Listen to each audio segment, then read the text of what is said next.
This video is brought to you by my patrons on Patreon.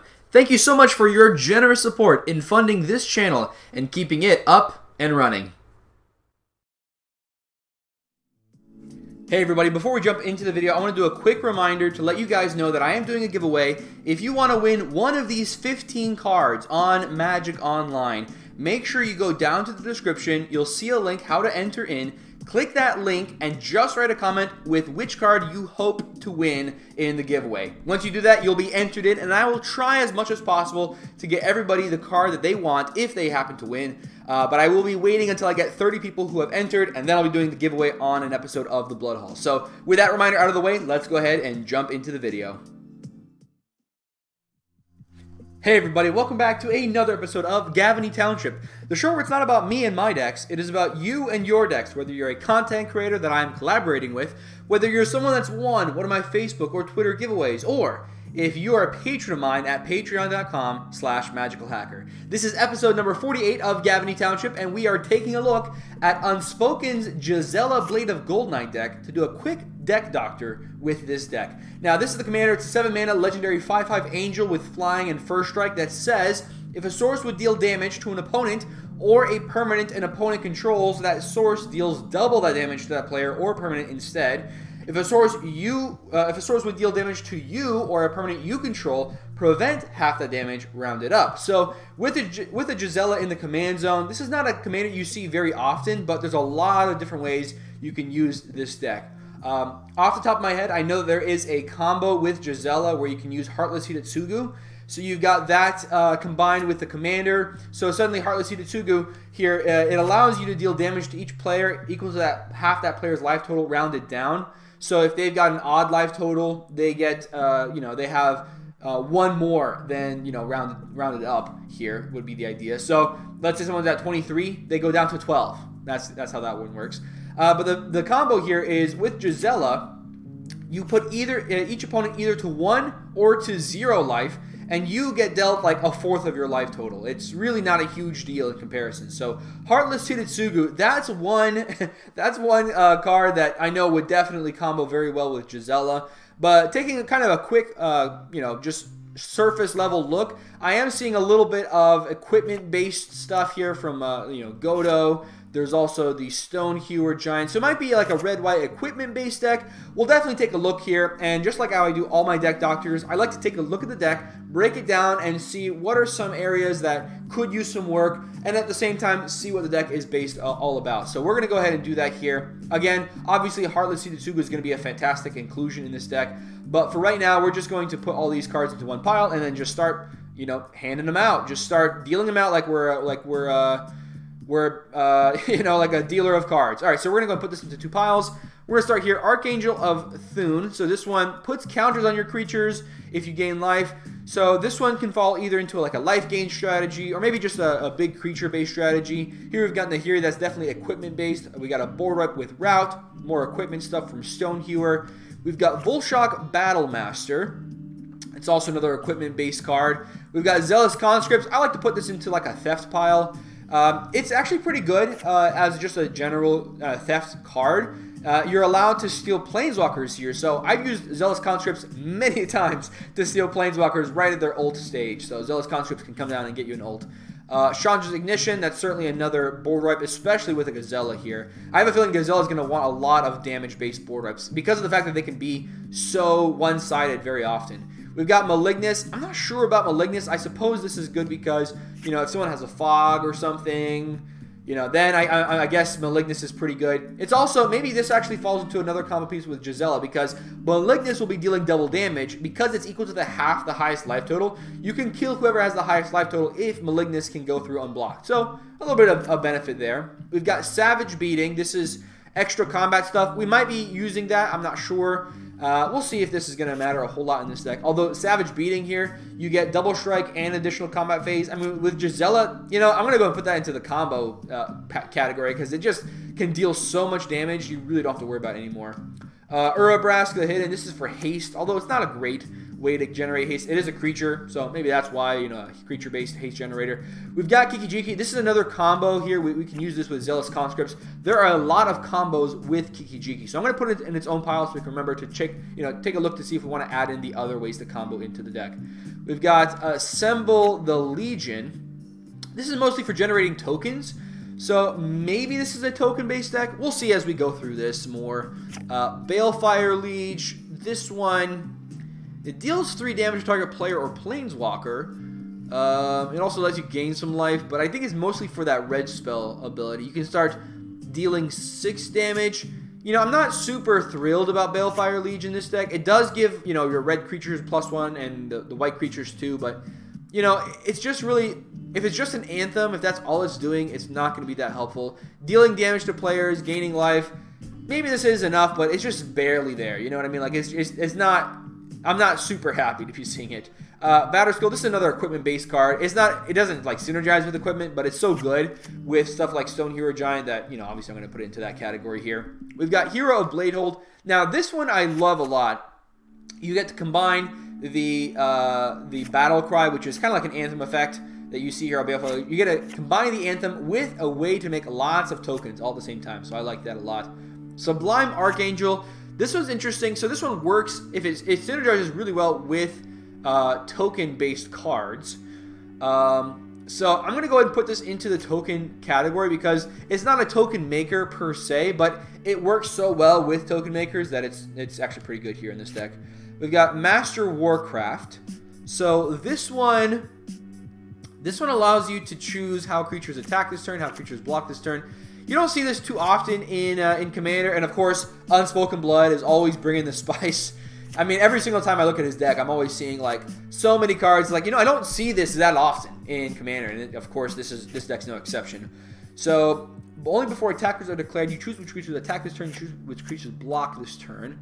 So, yeah, this is pretty cool. You can use Master Warcraft in a very good situation to destroy like 2 people's board states. You force one person to attack in a way that makes them lose their creatures, and then you force the other person to block in a way that makes them lose their creatures. So I'm going to put this into the board wipe section, although it doesn't actually board wipe the board away. I think combined with Gisela, you can make it, you know, much more likely that you can use like 1/1s and 2/2s now kill each other, so you can definitely make Master Warcraft into a board wipe just for 2 players. All right, well, let's see what else we've got here. Johnny Vengeant. Okay, so this one has good ultimate. It only hurts 1 player, though. That -2. Yeah, so this one's another card that I'm like, it's fine, but it's not super great. I guess I'm kind of noticing here a theme among the cards that I'm not super happy about. Balefire Liege and a Johnny Vengeant, they're both about dealing like 3 damage to 1 target specifically, and it's repeatable. But at the same time, I'm not super happy about it because dealing 3 damage to, like, let's say you're just dealing it to a creature, right? With Gisela, that turns into 6 damage. Using a minus ability on a Planeswalker for that means it's not going to be super repeatable. You're going to use it once, and then you're probably going to use the +1 from a Johnny. You're probably going to use the +1 again to try to keep a Johnny alive. So going for that -2 ability every 3 turns, assuming nobody attacks a Johnny, is just not going to be good, I think, in this deck. It's cool. It's flavorful. The ultimate's very, very powerful. But we're not really trying to get to that ultimate in this deck. Like, I don't know. Johnny Vengeance seems like it could be replaced by something better here. That's at least what I'm thinking of off the top of my head. Same thing with the Balefire Liege. I mean, this is even worse because we're not even able to deal damage to creatures. This is only to players. So, like, on top of that, it's not going to be great. And, you know, this kind of has a little bit of a non-bow. If we're playing an equipment-based deck, like we have a lot of equipment-based cards, you know, those equipment won't trigger Balefire Liege at all. So this would be great in like an enchantment-based deck or in a creature-based deck. But when you're doing like artifact-based with like equipment here, yeah, Balefire Liege I don't think is going to be super good. Iroas, this is another card I see a lot of times. I guess this is going to be good because it gives you some redundancy on that second ability from Gisela where you can prevent damage being dealt to your creatures. So this one prevents all the damage that will be dealt to attacking creatures you control. That's not too bad, again, for redundancy's sake. Menace is not bad either because now you can block 2 creatures. But the thing is with Menace and Gisela, it doesn't combo the way you'd think. So let's say, for example, I've got this Urabrask here, right? And I'm attacking with this Urabrask, and my opponent, you know, they have 2 4/4s. And I'm thinking, okay, great. So I've got Urabrask. I deal 2 damage to one 4/4, 2 damage to the other 4/4. They get doubled up from a Gisela. They had to block with 2 of them because I've got Menace. Now I can kill 2 creatures, right? Not exactly the way it works. And obviously here, you know, the Urabrask would die unless one of them was like a 3/4 or something. But even then, you're not going to have those creatures die because you have to assign lethal damage to one creature before you can go on to assign damage to the next creature. And then after you assign damage, the damage will get doubled. So you can't like incorporate the doubling into your assignment. So I know it sounds different than what you would think it's supposed to be saying, but yeah, so the Aroas here, the Menace doesn't actually combo with Gisela. It has no synergy, so it's a lack of synergy there. It's not a nombo, but it just has no synergy. The ability here to prevent all damage to attacking creatures, that could be you know, something beneficial, but again, we're not playing a lot of damage-based board wipes during combat. So Aroas, you know, as bad as it sounds, or as good of a card as it is, I think we're actually okay not including that in this deck. Unless there's something else that I'm not seeing. Like, I feel like Aroas is fine to drop here. Hammer of Nazan, this one's a fantastic card. Works really well with equipment-based cards. And then obviously Helm of the Host, here's another combo with the Godo. I can go and find the Godo here. Put those next to each other so we can kind of keep track of them. Yeah, these 2 cards here combo together. And in fact, if you've got 9 mana, actually no, I'm sorry, 11 mana, you can play down Godo for 6, and then you've got 5 mana to be able to equip the Helm of the Host. You can actually do it for 6 mana if you've got Hammer of Nazan, so that works as well. So if you got that on the board, then you can use Godo and kind of get around that a little bit. So when you use Godo's ability, you get to search for an equipment card, put it onto the battlefield. So with the Helm of the Host entering, let's say you're even triggering the Nazan, you get to put it onto the Godo for free. If not, you just pay 5 mana, attach it to the Godo, and now each of those combats, you'll get an additional Godo token. So not only will Godo's tokens, you know, keep getting you equipment, but more importantly, every time the token itself attacks for the first time, you untap it and all samurai you control. So you'll get an additional combat phase, and that additional combat phase will give you another token. And that token will give you another combat phase, and that combat phase will give you another token. So you go through that loop and get infinite combat phases, infinite attacking creatures through those, because you're getting infinite tokens as well. So yeah, Godo here can really end the game very quickly. We've got Solemn Simulacrum. This is going to be ramp. We don't actually have a category for that just yet. Let me go ahead and do this here. I'm going to move this just for right now. And, you know, actually, let's do this. Let's put it, well, we've got the Sword of Body and Mind. That's also another equipment. So let's just do this. Let's put this over into this category. We've got our ramp section here. Sword of Feast and Famine, it's also an equipment, but it also allows us to have ramp too. So I'm going to put that into the ramp category. Now, the Sword of Body and Mind, this one is one of the Cycle of the Swords. So there's 5 original ones. I think they were printed over like 2 or 3 sets. 5 original ones. And then we got 2 relatively recently when we had Modern Horizons. We got Sword of Sinew and Steel, and then Sword of Law and Justice, I want to say. Maybe that's wrong, but it's the white and blue one. But yeah, Sword of Body and Mind, I think it's the worst because when you're milling somebody for 10, one, you're getting a lot of cards into their graveyard, and you're not really getting any closer to winning from milling. And because of that, you've got Sword of Body and Mind really helping out your opponent's decks. If they got any recursion at all, like, you're helping them out. So it's kind of, you've got to ask, is the rest of the card worth that downside that you'll be making your opponents mill their own cards? And here, making a wolf and protection from green doesn't even do anything. Like, you get around green blockers, but there's not a whole lot of green removal. Blue has a couple, like, you know, rapid hybridization and Pongify, but they tend to go more into the counterspell stuff. So yeah, Sword of Body and Mind, it doesn't have great colors to give you protection from. It doesn't have great abilities here. And one of those abilities are even, like, it's a negative ability. So I'm going to feel totally okay putting that into the remove pile over here. Let's keep going along, though. We've got Sword of Light and Shadow. This is some recursion. So I'm going to see, do I have a category for recursion yet? I do not. Let me go ahead and do this. I'm going to put the Zealous Conscripts here. I'm going to put the recursion in this pile.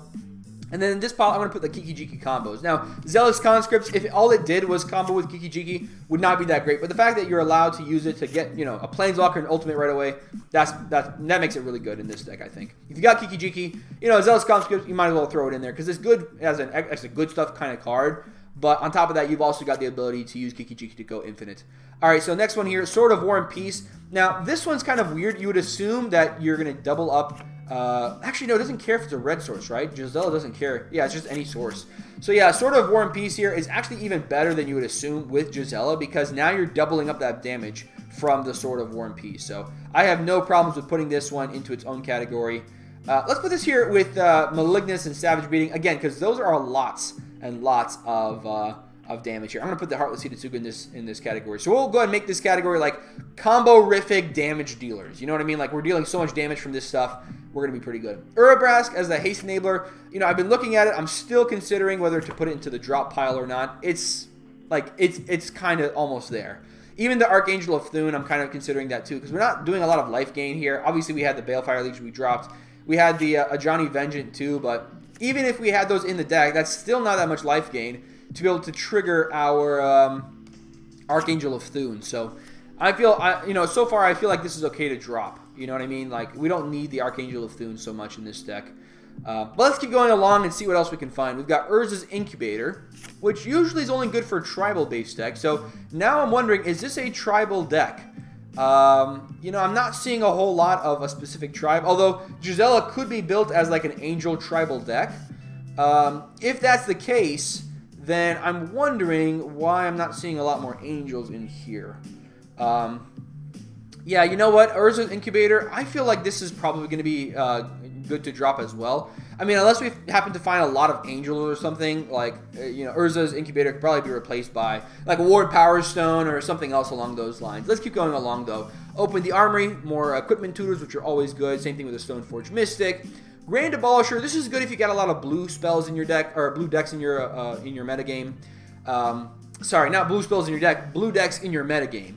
Grand Abolisher will definitely be very helpful there. Pure Steel Paladin, again, more equipment-based stuff. Harsh Mentor. This one can deal a lot of damage to your opponents. Yeah, so this one's actually not too bad. It is kind of situational. Not everybody will be having cards that will trigger the Harsh Mentor. But being able to deal 4 damage whenever they decide to do that, I think that's fine. You know what I mean? I think that's probably okay. Let's just, let's keep this in mind here for a second. Yeah, I'm kind of on the fence now. So I did another deck doctor with Torbrand. And that one also is like, I want to up my damage dealing ability. So there might be a couple of cards from that deck that would fit here. But unless you're really building around that idea, you're not going to be able to... Like, for example, if you want to just deal as much damage as possible, probably not a good idea to go for an equipment sub-theme. Like, these cards would be better used for something else. And I don't like doing deck doctors where it's like, take out the entire 60 cards of whatever you have in the deck. Because that's not a deck doctor. That's a deck build. You know what I mean? Like, that's not fixing anything. So I want to try to stick to this theme that Unspokenbloods give me here, which is the equipment. Now, again, like I said, if I were using Gisela, I would be doing like a Boros Torbrand style deck where I've got a lot of permanents that deal damage to my opponents, and I can maybe even have things that prevent damage being dealt on my turn, so I don't have to worry so much about it being symmetrical. I can put those symmetrical effects in there and be okay. But that's not what this deck's all about. This looks like it's going to be more of a red-white equipment-based deck. Now, is there a commander that's better for red-white equipment? That's another question here. Let's take a look here really quick. If we go to the commanders, and I'm going to look for ones that are equal to red and white. Now, the only ones I'll be missing are the partners from Battle Bond. So the partners from Battle Bond, those two, yeah, it just gives buff to knights and to dragons. That doesn't really help us with equipment stuff. Akiri kind of works with it, so you're getting a +1 for each equipment you control, because that's artifact, you get it for each equipment too. That's fine, not amazing, but it's certainly okay. Oh yeah, here we go, Zerda the Dawnwaker. This is like one card I think would be fantastic for an equipment-based deck. So yeah, now we've got to go into a situation where we've got to make a decision. Do I suggest replacing Gisela with Zerda in order to have an equipment-based deck that we can use? See, that's a tough one. That's a tough one. Is there anything better here? I mean, from what I remember, I think like when I saw it, I was like, oh yeah, now we finally have the best equipment-based deck. Let me see if there's anything here that's even better. Like if you wanted to go Voltron, Tajik is not bad. But yeah, see, this is a tough one. If you're going wide, like equipment and tokens, Jorkadine's probably okay. Even Tiana could be okay for an equipment-based deck. Yeah, there's a couple of things you could do. I don't know. It's really up to you, Unspoken Blood. If you wanted, like, you absolutely want to keep the Gisela, then in that case, you probably want to change the command, or you want to change the deck to be like a Torbrand style deck where you're just dealing a lot of damage. And you can even include a bunch of white stuff that allows you to gain life as well. I mean, that's kind of similar to Firesong and Sunspeaker, but I think it's different enough where Gisela fits there as a better commander. But if you really wanted to keep the equipment sub-theme, then I would suggest going to Zerda, the Dawnwaker, or Tiana. I think one of those two might be better. I mean, even Jorkadine, heck, even Akiri is probably okay. So let's just do this. I'm going to keep building this deck as though it had one of those other commanders, because I think that gives you a lot of options here. And we can actually go ahead and add those into the command zone. So that way you can see, there's a couple of other options for your commander. So we've got Zerda. We'll go ahead and put that in the command zone. We'll look up Tiana, Jorkadine, Akiri, and Tajik. Those are the ones that I was considering. So we'll go ahead and add all those in. All right. Yeah, I finally, have been working on a lot of Patreon videos recently, and I'm looking forward to seeing how all these decks play out. I'm going to change this view to display it as a list. It's a little bit squished, though. Maybe I don't want to do it that way. Let's do it this way. Let's do pile view. And I'm going to keep putting stuff into one pile. So that way we can look at it all at once. So we got Zerda, we got Tiana. Oops, I gotta spell things correctly here if I want to find them. Tiana, that's another option. Not Tana, Tiana. We want to find Tiana here. Tiana, we'll put that here into this pile as well. We're gonna go ahead and find Jorkadine. It was another one that I mentioned, Jorkadine. So that one is if you're wanting to go wide with your tokens. And even then, Jorkadine to me seems more like a token-based deck. If I were building a Jorkadine deck, I wouldn't be using equipment, all that many equipment in there. I'd probably be using a lot of token makers that happen to make artifact tokens as well. And I'd probably be using that to try to go wide with Jorkadine. But, Jorkadine's probably okay. If you wanted to do that, you don't have to rely on your commander all that much. You wanted to build an equipment-based deck. That one seems fine too. So Zerda, Tiana, Jorkadine. I said Tajik as well. Now the old Tajik, not the new Tajik. The old Tajik having Indestructible is really good. The new one is kind of a dud here, unfortunately. Haste, Mentor, prevent all non-combat damage. Yeah, not that great. So yeah, the other ones seem pretty good though. So let's see what else there is here. Zerda, Tiana, Jorkadine, Tajik. And then I mentioned Akiri. I'll go ahead and add that one in there as well. And we might as well toss in Bruce Tarl into command zone as well, because if you're going to be playing Akiri and that's good enough, might as well toss in Bruce Tarl. If you don't want to use it for the, you don't ever want to cast Bruce Tarl, although it's pretty good, double strike and lifelink, not bad, for sure. But if you never wanted to even use the Bruce Tarl, what you could do with that is just have that in the command zone and just have a better mana base. Because I don't know if you guys watched my math video. I know Unspokenblood did. But my math video about the mana base. Speaking of which, there's 32 lands here. We'll talk about that in a second, Unspokenblood. Don't you worry. Talking about that, partners have the ability to have better math for their mana base. So for some reason, having 98 cards gives you a better chance of being both less mana screwed and less mana flooded. Than just having one commander. So just putting Bruce Tarl in there just to have a better mana base is probably not bad either. So, okay, so we've got here our options for commander.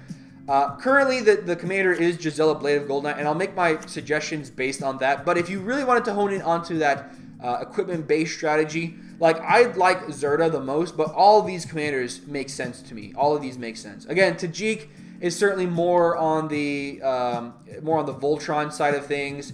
Tiana more on the equipment sacrificing side of things. Jorkadine more on the token side of things. Zerda's the only one that really feels like, oh yeah, this is definitely for equipment, and so that's where Zerda comes into play. Now the question also becomes, could we use Zerda in a Gisela deck? No, unfortunately we can't, because we don't have an activated ability on this.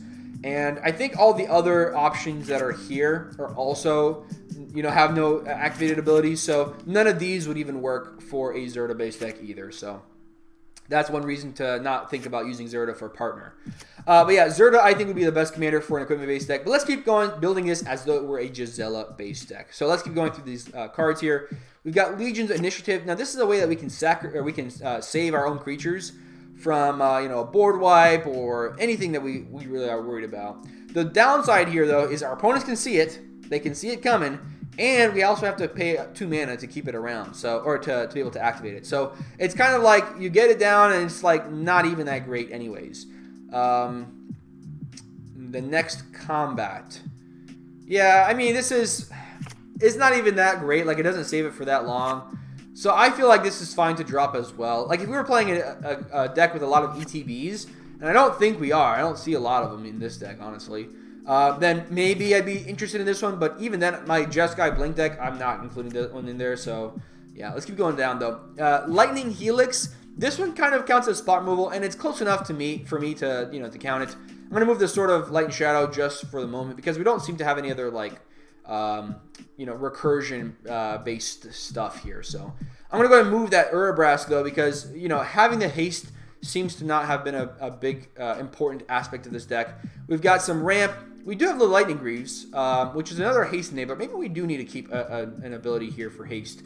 Yeah, haste, in my opinion, is one of like the most powerful things that Red has to offer in Commander. Almost no other color has the way to give haste to all of your creatures all at once. Green has a few options, not a ton of good ones. But yeah, red is the one who has them, and then green just a little bit, and that's it. Like blue, black, and white really don't have a way to generate haste to all your creatures. Now they can use equipment, but that's pretty much it. Per Medallion, that's some more ramp here. Swiftfoot Boots, some more haste. Land tax. So this one I would consider to be part of the mana base. I know Unspoken Blood's been following me for a while, so you know where that's coming from.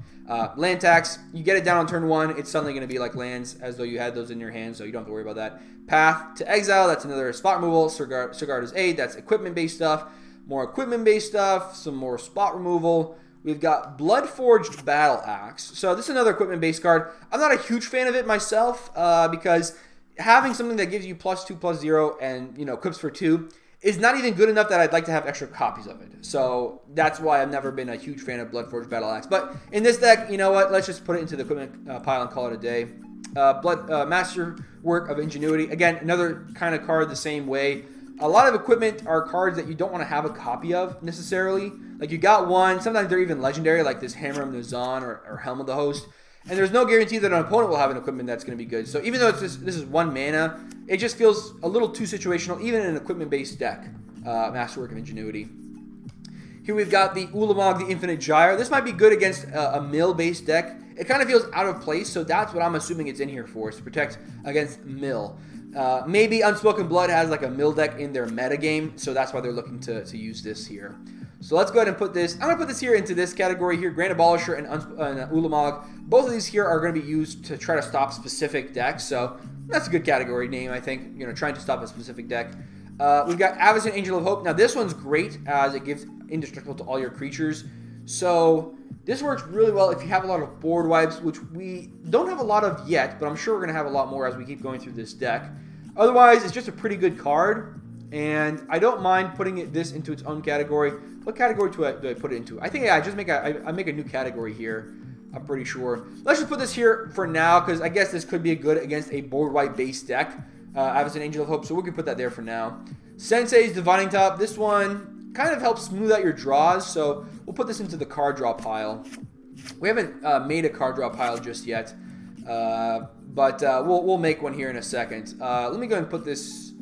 Let's put this here at the very top here, and that way we'll do that. Soul Ring obviously counts as ramp and as part of the mana base. I'll just remember we have one more land than I thought. Gift of Immortality. This one's pretty interesting. Again, good for a deck with a lot of ETBs if you can sacrifice them. So I guess technically good for an Aristocrats-based deck. But in this deck, this just saves the creature that you have. That's a question here if we're going to be actually able to use that. So Gift of Immortality, return it to the, and then you can have that, stay there. This kind of feels like another Avacyn. Let's just put that with the category with Avacyn. Oblivion Ring, it's just technically spot removal. Not my favorite type, but obviously pretty good. Now, Teferi's Protection, this one's another way to protect our stuff. Now I'm kind of noticing here a trend here. We're protecting ourselves or our board state. That's going to be this category name. What we've got here, we've got the Dwergar Hedge Mage. So glad I've never had to pronounce that in a video. Dwergar Hedge Mage, 3 mana for a 2/2. We can get an artifact, we can get an enchantment. Yeah, this is spot removal. Yeah, I'd say so. This one actually seems pretty good for my Jeskai Blink deck. I probably need to add this one in there. Yeah, I gotta write that down. Dwergar Hedge Mage seems pretty good there. Coalition Relic, this is some more ramp, so we'll put that into this ramp pile. Same thing with the Darksteel Ingot. Dark Steel Plate, some more protection. We've got Loxodon Warhammer. Good for life gain, but not just that. It's just a great equipment altogether, all around. We got Palladium Mirror, Spellbinder. Now, this one works really well with instant-based extra combat steps. So Savage Beating here would work really well with Spellbinder. So that might be another combo here that they've got available. So let's go ahead and put this. We've got a lot of combos. That's one thing I've noticed so far. And that's good. When you're building a red-white deck, you want to make sure that you have some ways to win with a combo-based card. I'm going to put the Malignus there too. All right, let's see what else we've got. Argentum Armor, again, another great equipment to have. Aurelia, fantastic card here as well. We've got Inferno Titan. Now, I know a lot of people like this card. You can deal 6 damage and kind of divide it, you know, in twos with the Gisela out. So you can do 2, 2, and 2, kind of divide it however you want. But you know what? I don't think that this is like the best 6-drop to have in this deck. Can it win the game? Yes. It can do a lot of really great stuff. You're having it enter. You're dealing damage with it attacking. But I'd like to see what options we have available. If we want to add it back in, I think we can. But for right now, temporarily, we'll put it into the drop pile just for now. True Conviction. This one is another fantastic card. Like, this one is another token, like it just wins with tokens. Like, this card here has been just, you know, just good stuff, trying to win that way. Sun Titan, so we do have an additional way to do some recursion. And from what it looks like, we've got a lot of things in the deck that care about recursion. Austere Command, this is a board wipe. Sensei's Divine Top will put into its own category here in just a second. I'm sorry, the top here. Sun Titan and the, where is it? Sword of Light and Shadow will put into its own pile. Sensei's Divine Top is the closest thing we've got to ramp in this deck. And just because it's a Boros deck doesn't mean we have to go so low in the card draw options. I mean, there's a ton of options we've got for card draw. And I'm almost kind of like tempted just to say, let's drop these 8 cards and add in 8 like card draw. So let's see, we've got 33 plus the 1 from the Soul Ring. That's 34. Like, normally I like to have, with one commander, I like to have 36. So we're 2 lands away from where I like to be. Maybe that's close enough. Yeah, there's a couple of options here. I think we're going to have to find some more things to drop here.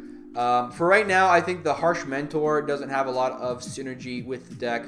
And the Malignus too, although it does have a combo, we don't have a way to make it like unblockable, so that's a tough one. Urabrask, I think we can drop. I think that one we can drop no problem. Top is fine. Do we drop our like token-based cards? I mean, the True Conviction, I don't want to drop that at all, because Double Strike and Lifelink I think will be fantastic in this deck. But these other 3 cards, I think these are okay for us to drop, to be honest. Right? Well, at least the Sublime Archangel I think we can drop, because we're not making tokens that much. The rest of these, like Hero of Bladehold, we have to attack with. Like, maybe that's not going to be that great.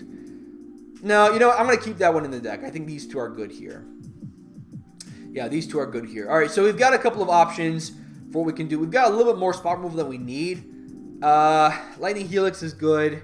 Let's just keep all that spot removal. Let's keep it all in there. All of these cards I think are good too. Gifts of Immortality, I know it's a little weird, but I think we got to keep it in here. I think that's the best thing we can use. All right, so Sun Titan, Sword of Light and Shadow. Yeah, those seem good. Yeah, for the rest of this deck, I think we're okay. We don't have a ton of ramp here. I'd like to personally put in 1 more, but I think 8 is close enough. That we'll be okay there. So let's say we add an 8 card draw. We'll have 3 spots left over for whatever else we want. What else would we want in a Gisela-based deck? Well, we've got equipment-based stuff. So I'll take a look at equipment-based suggestions. Although we got most of what we want, really. Hammer of Nazan, Sigarda's Aid, Steel Shaper's Gift, Stone Hero Giant, Nahiri. Like, I feel like we're okay on the equipment-based stuff. Aurelia here is not in the right category. We're going to put this over into this category here. Yeah, so with Gisela, you know what? We've already got a little bit of Pillow Fort based on the deck. Like, what about this? Check this out. What if we include ways to gain life that just, like, we can just go ham with life gain? I don't know. We're not going to be doing a lot of life gain in this deck. Like, we've got True Conviction. We got a couple of other things, but it's not that amazing. Yeah, I was thinking like we could use Gisela's second ability with life gain and make it so hard for our opponents to kill us, but at that point we just might as well include like typical Pillow Fort. And I don't think that's going to be worth it here. Although, we do have a couple of ways to make our things indestructible. Like, we've got this Avacyn Angel of Hope. Like, if we have that one, we technically could use the Avacyn with Pariah Shield and Pariah. But you know what? I don't see it happening enough or too often for it to really matter. So, yeah, I think if we were playing Tajik here, I think Pariah and Pariah Shield would make a lot of sense. But with the rest of this deck, I don't think so.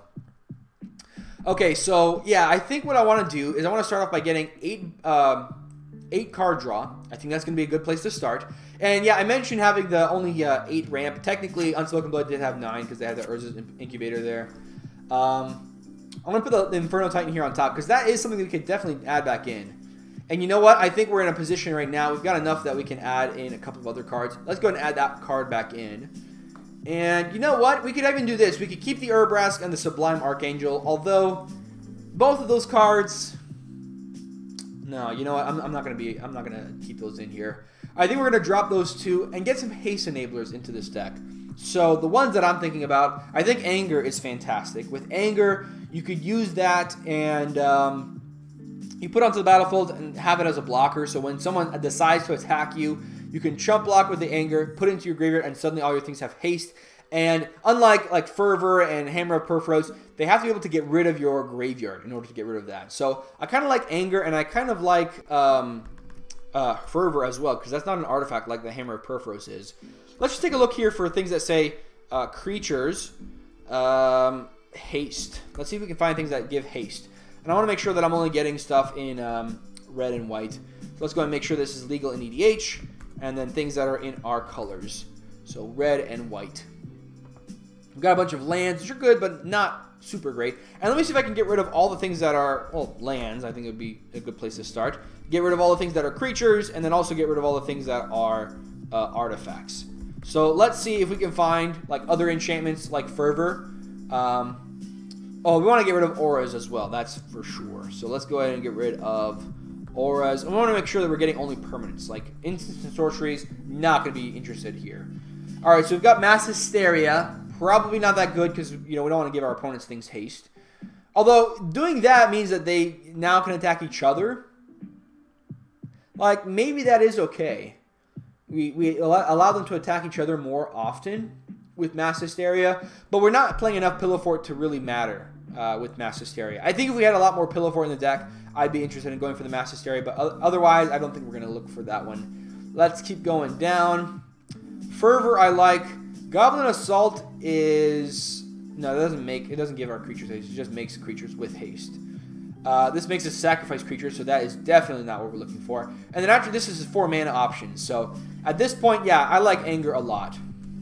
Let's go ahead and get Anger here as well. So Anger and Fervor, I think those 2 suggestions are going to be pretty good. Let's go ahead and get Anger and Fervor. I think those 2, adding those in, will allow you to get haste really well. And I think Lightning Greaves and Swiftfoot Boots, don't get me wrong, they're good, especially with all the ways to get equipment in this deck. But having other ways to do it, I think, will be even better. So having a little bit of redundancy here. So Fervor, we get Anger.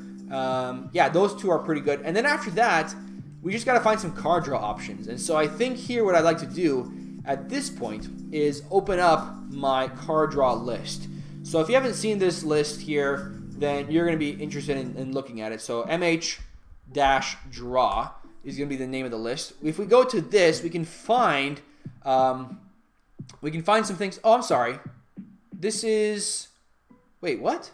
This should be my stuff. Okay, it looks like something else happened here. We're going to go ahead and say, oh, you know what? I have it split up by MH card draw burst and MH card draw steady. So let's go and go to the steady page. I was wondering, like, what are we going here? How did we get to this page? Yeah, okay, so MH draw -S is where we want to be. So we can take a look at what type of deck we're playing here. Mystic Forge, that seems great to me. We can use that to get equipment off the top of our deck. Let's keep going down here. Artifact Destruction is not going to be interesting. Artifacts here, we don't have anything. Well, we've got Weatherlight. I kind of like Weatherlight. That seems pretty good.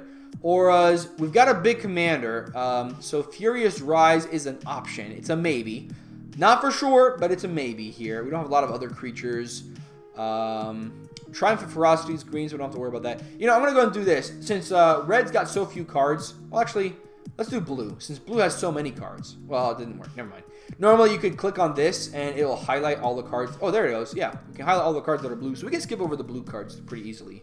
We don't care about Clash. We're not playing a colorless base deck. We do have the Mystic Forge. Our commander is not super easy for us to get out, so Tome of Legends is not going to be good either. No discard. We don't have that many double strike enablers, so I feel like...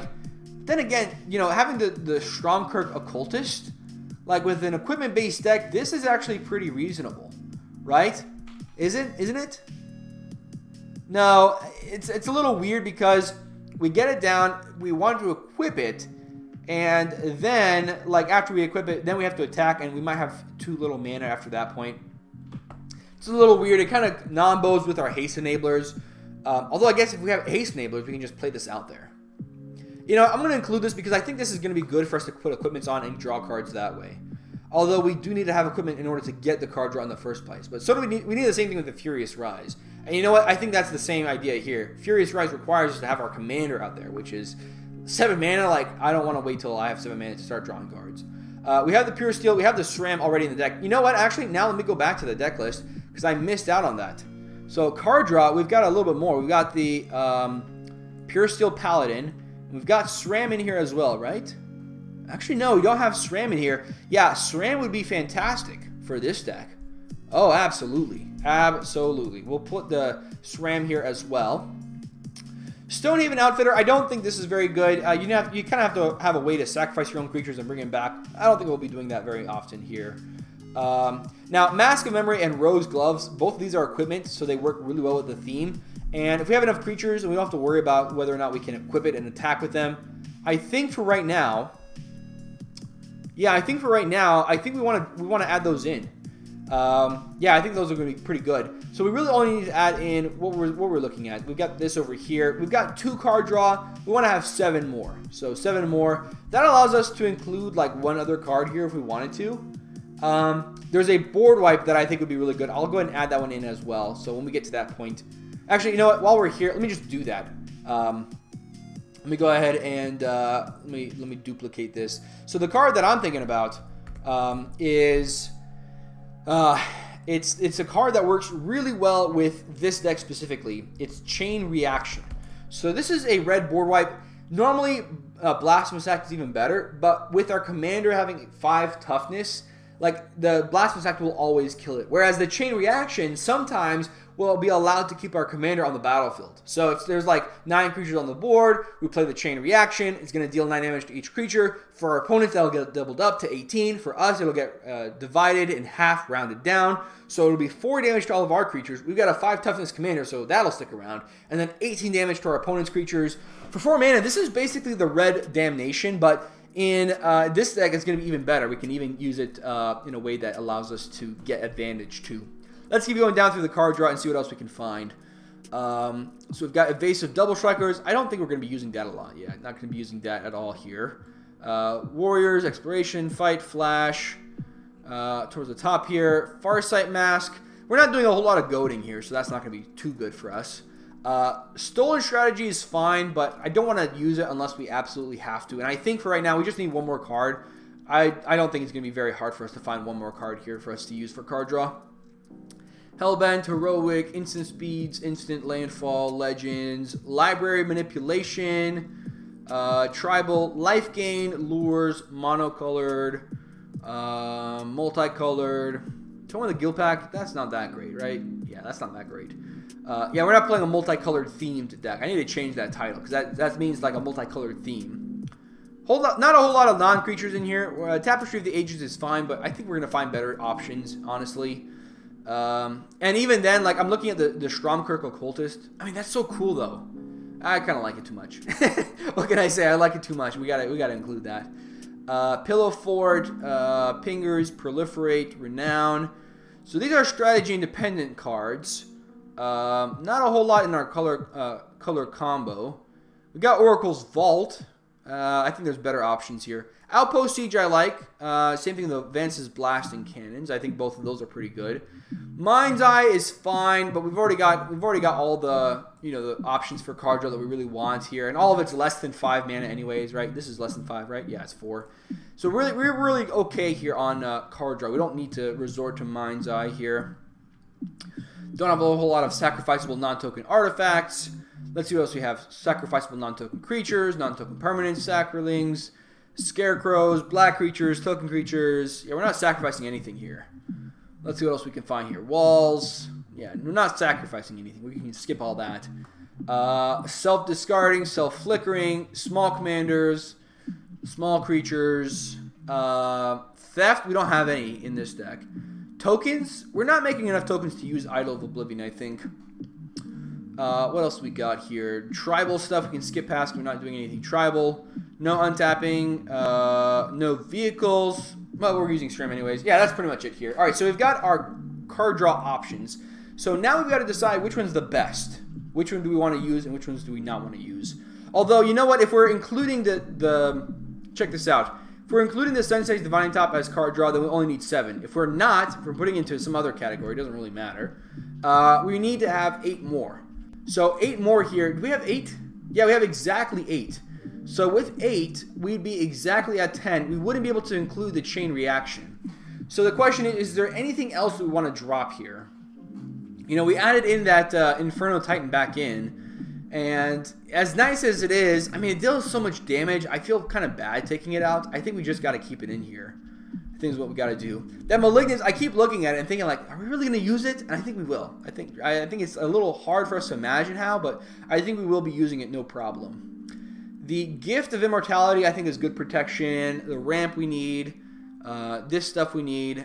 Yeah, I think we really got to figure out one other card to drop here, or we're not adding in the board wipe. And I think that board wipe is so good, we really do want to add it in.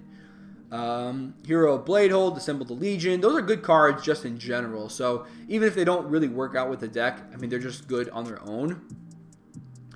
Do we keep in everything? Is everything in here okay? Like, we've got a couple of combos. We were talking about maybe using other combos with Kiki Jiki, but I don't think we're going to be looking to do that here. Although, you know what? Let me just take a look really quick, because I'm kind of curious. Let's go ahead and do this. The chain reaction, I'll go ahead and add that here into this deck list, because I think it's just too good for us not to have. Do we want to have 4 haste enablers? I mean, we've got so many ways to tutor up equipment. We should be able to find our other cards super easy. You know what? Let's drop the Fervor here to add in the chain reaction. We've got 3 haste enablers and plenty of ways to tutor for equipment. So I think that should work out here. We'll go ahead and add in that chain reaction. And now I'm just kind of curious. I just finished updating this list here. So let me take a look at the infinite combos.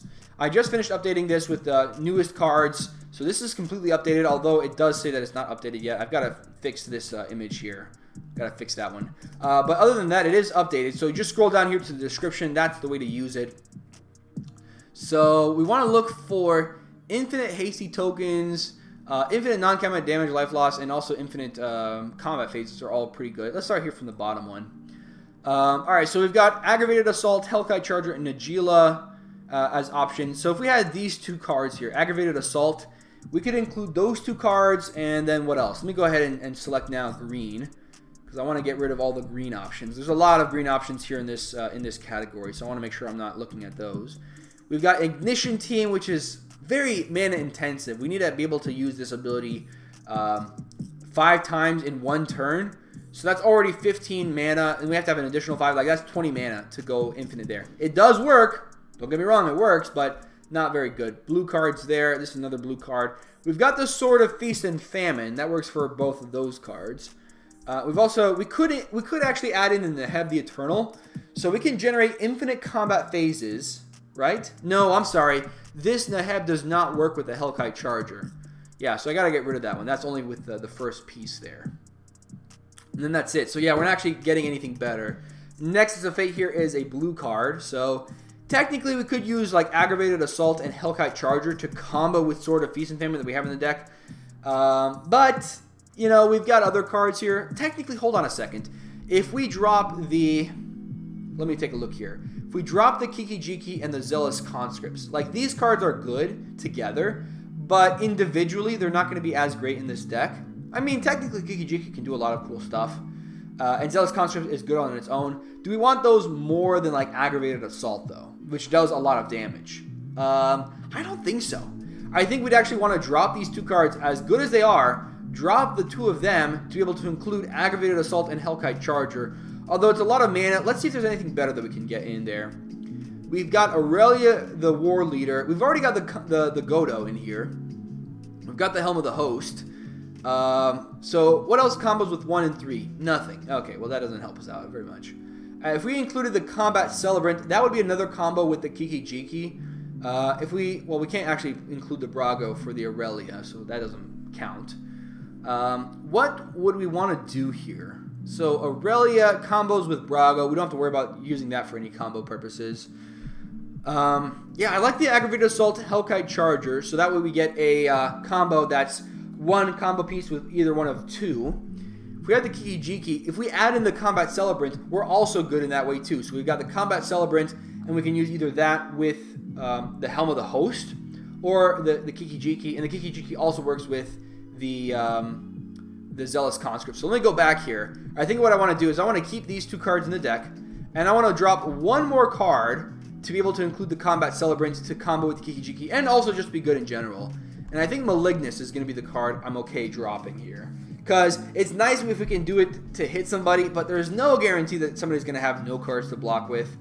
So it's like, it's good in a very, very specific situation where the opponent with the highest life total also has no blocking creatures. You know, then it's good, but like, how often does somebody have no creatures to block with at all? Like, it's very, very rare.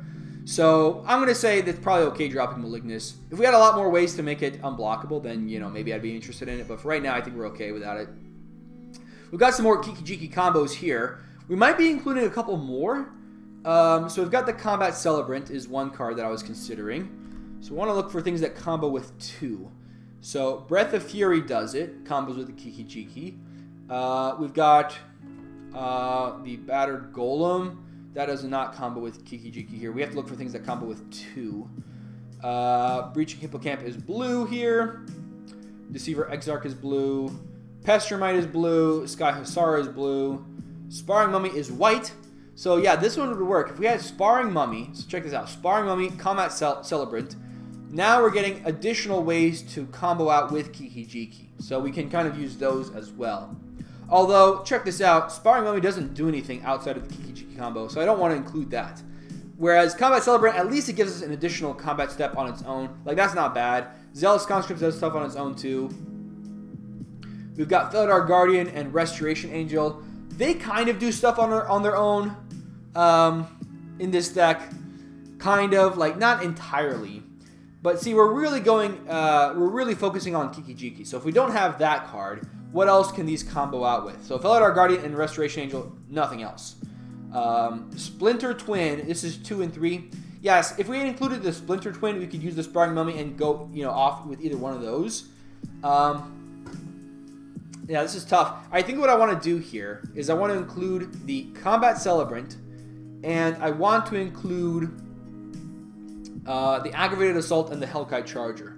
So that would allow us to get a lot of ways to produce enough, infinite combos here. So that will make the deck a little bit stronger. Let's go ahead and add them in and then talk about what we can add in afterwards. So Aggravated Assault.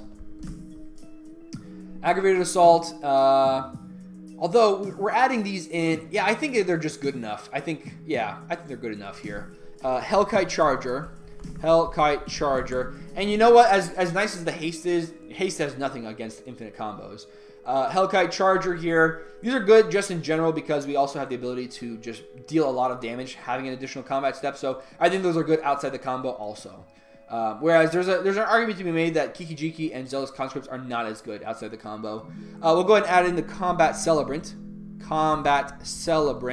This is another way for us to deal damage. And you know what? I think I know what I want to drop here. So we're making some better combat options. I think because of that, we are A-OK dropping the combo with the Savage Beating and the Spellbinder. So these 2 cards only work with each other. They do not work with anything else. Spellbinder, like on its own, really does not do that much. So I think that dropping these here to get some more combos, so we've got Activated Assault and Hellkite Challenger, I think that's going to be better than having these 2 cards in there. So we've got 13 cards to mess around with now. We dropped the Anger here, and I think that's the right idea. We can go ahead and add in those 8 cards. We'll be back up to 12. Now the question is, do we want to add in anything else that allows us to go infinite? If we can add in 1 more card for an infinite combo here, I think we'll be happy. We've got Kiki-Jiki, we've got Zealous Conscripts. What about dropping Zealous Conscripts in order to add in the Restoration Angel and to add in the Felidar Guardian? So we don't go up. Well, we do go up technically in 1, but now we're able to use more ways to flicker our creatures. We've still got the Inferno Titan in there. I mean, flickering our creatures here with the Aurelia also is pretty good, although the Restoration Angel doesn't do that because it's an angel. No, I think I want to keep the Zealous Conscripts in here. I want to add in, let's go ahead and go back. I want to add in, what were those other 2 cards? Did I add those in there? Yeah, I did. What else can we do here? We've got Felidar Guardian, Wisp-Weaver Angel, and that can combo out with some of those other cards. But we're not going to be including those here. Yeah, we're kind of just going deeper and deeper into a rabbit hole of like what we want to do. By the way, this Wisp-Weaver Angel should be 2, not 1. Or yeah, not 1. It should be 2 there.